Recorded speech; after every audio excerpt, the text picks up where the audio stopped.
Friends నమస్తే, నేను doctor Jayaram Reddy, tobacco controller and homeo addiction therapist.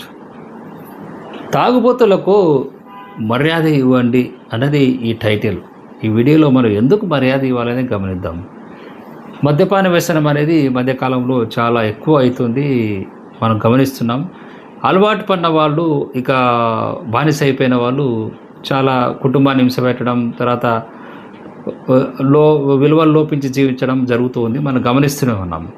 అయితే నేను ప్రధానంగా గమనించింది ఏమిటంటే, మద్యపానం వ్యసనానికి బానిసైన వాళ్ళు చాలా ఇంట్లో వాళ్ళు కానీ సమాజంలో వ్యక్తిని కానీ విలువ ఇవ్వడం లేదు అనేది ఒక సబ్జెక్టు.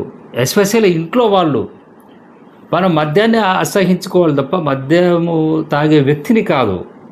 ఇక్కడ అదే రెండింటికి చాలా తేడా ఉంది. కాబట్టి చాలామంది వ్యక్తులు, కుటుంబ సభ్యులు ఏం చేస్తున్నారంటే, ఈ వ్యక్తులను వాళ్ళకి రెస్పెక్ట్ ఇవ్వకపోవడం వల్లనే వాళ్ళు మద్యపానానికి ఎక్కువగా బానిస అయిపోతున్నారు. చివరికి జీవితానికి చావు దగ్గరికి వచ్చినా వెనుకాడడం లేదు, చనిపోవడానికి వెనుకాడుతారు. కానీ ఎందుకంటే కుటుంబ సభ్యుల మీద కానీ లేదా ఆత్మీయుల మీద కానీ ద్వేషం పెంచుకొని ఆ ద్వేషంతో వాళ్ళను ఆత్మహత్యలాగా చేసుకుంటున్నారు ఆల్కహాల్ మత్తు ప్రభావంలో.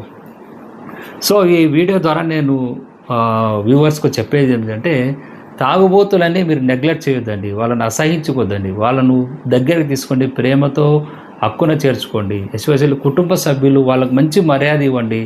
ఎప్పుడైతే మీరు మర్యాద ఇవ్వడం, వాళ్ళకు మంచి రెస్పెక్ట్ ఇవ్వడం మొదలు పెడతారో అప్పుడు వాళ్ళలో మార్పు వస్తుంది. తద్వారా ఆల్కహాల్ లాంటి మత్తు పదార్థాలకు దూరమయ్యే అవకాశం ఉంటుంది.